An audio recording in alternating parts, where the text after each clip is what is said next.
Mark had rented one of the mezzanine ballrooms for the party. I spotted Chaz as soon as I walked through the door, and he seemed to spot me at the same time. More than spot, he seemed to be looking for me. He stepped closer and held out a hand. "I'm glad you could come," he said.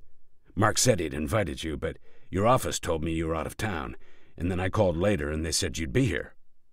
"Yeah, Mark really knows how to throw a party," I said, and thought it was strange that he'd taken all that trouble to establish my whereabouts. It's not like we were best buddies anymore. I looked him over. Pale, with what seemed to be the remains of a tan, and waxy-looking, with his bright eyes circled with grayish, puffy skin. He kept glancing away, over my shoulder, as if looking for someone else, another guest, perhaps one not so welcome as I. It was the first time I'd ever seen him in anything like what he was wearing then, a beautiful gray suit of that subtle shade that only the top Italian designers ever use. "Nice suit," I said. He glanced down at his lapels. "Yes, I got it in Venice." "Really?" I said. "You must be doing okay." "Yeah, I'm doing fine," he said in a tone that discouraged inquiry, and he also changed the subject by adding, "Have you seen the masterpiece yet?" He indicated the posters of the painting that hung at intervals on the ballroom walls.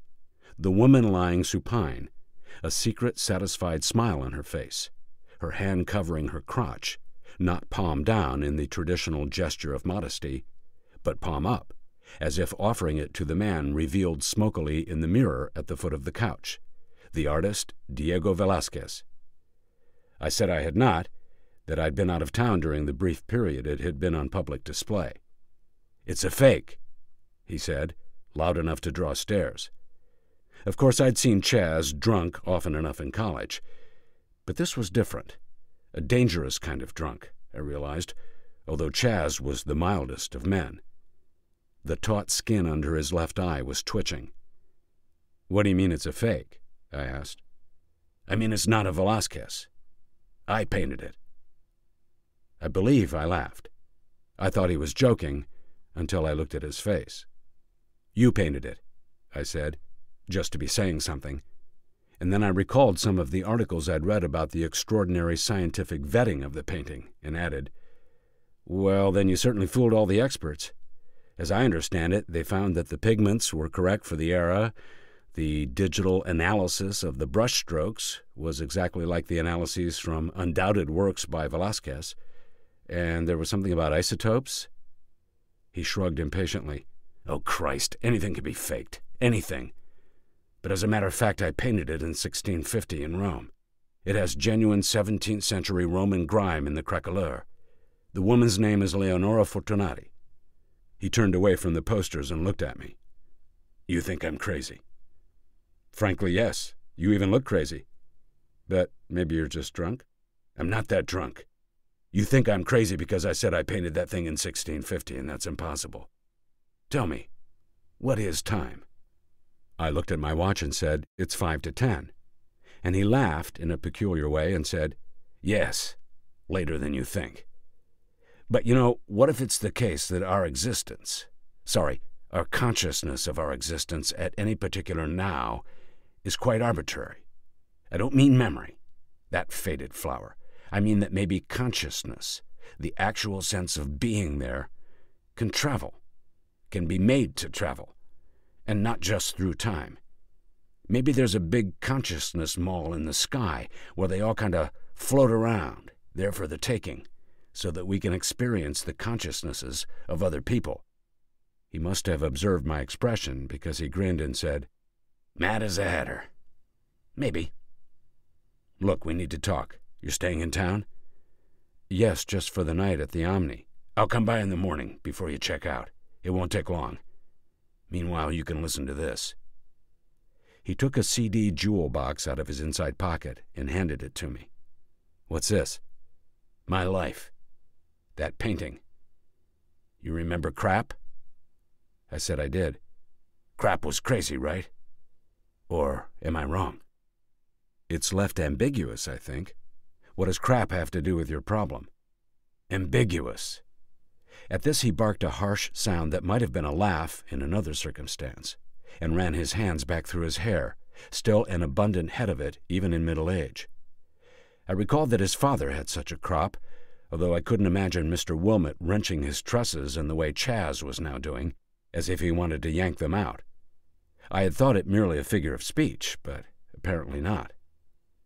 "Great," I said, "but if you don't mind me asking, why are you handing this to me?" I can't describe the look in his eyes. You hear about lost souls. He said, "I made it for you. I couldn't think of anyone else. You're my oldest friend." "Chaz, what about Mark? Shouldn't you share this with—" "No, not Mark," he said with as bleak an expression as I'd ever seen on a human face. I thought he was going to cry. "Then I don't understand what you're talking about," I said. But I sort of did, as a queasy feeling cranked up in my gut. I have little experience with insanity. My family has been blessed with mental health. My kids went through adolescence with barely a blip, and the raving mad, if you accept the people who make movies, are not often found in the fields where I have chosen to work. Thus, I found myself tongue-tied in the presence of what I now saw was a paranoid breakdown of some kind. Perhaps he sensed my feelings because he patted my arm and smiled, a ghost of the old Chaz showing there. "No, I may be crazy, but I'm not crazy in that way. There really are people after me. Look, I have to go someplace now. Listen to that and we'll talk in the morning." He held out his hand like a normal person, we shook, and he vanished into the crowd. I went back to the Omni then, poured myself a scotch from the minibar, and slipped Chaz's CD into the slot on my laptop, thinking, okay, at worst it's 80 minutes, and if it's just raving, I don't have to listen. But it wasn't just a recording. It was a dozen or so compressed sound files, representing hours and hours of recorded speech.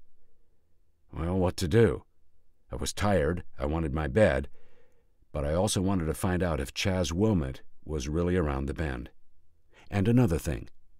I have sketched my life here, a singularly bland existence strung around the cusp of the century, and I suppose I wanted a taste of, I don't know, extravaganza, which is what the life of an artist, which I had declined in terror long ago, had always represented to me. Perhaps that's why the Americans worship celebrities, although I deplore this and refuse to participate, or only to a slight degree.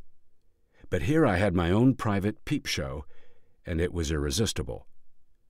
I selected the first file and clicked the appropriate buttons, whereupon the voice of Chaz Wilmot, Jr. came floating from the speakers.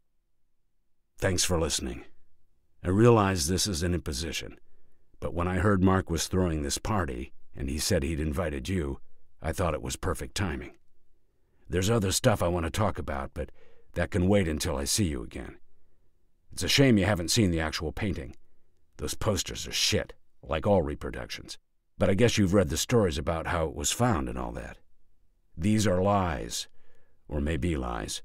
Reality seems to be more flexible than I'd imagined.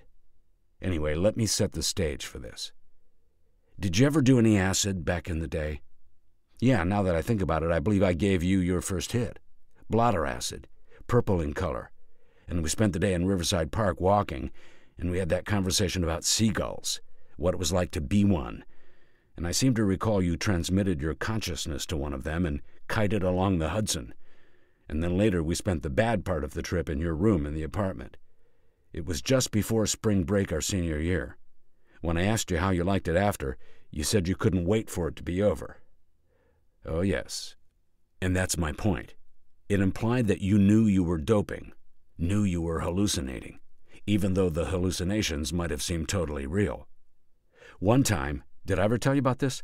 I was tripped out on acid, and I happened to have this triangular tortoiseshell guitar pick on me, and I spent half the night staring at it, and all those little brown swirls came alive and showed me the entire history of Western art, from Lascaux cave painting through Cycladic sculpture and the Greeks and Giotto, Raphael, Caravaggio, right up to Cézanne.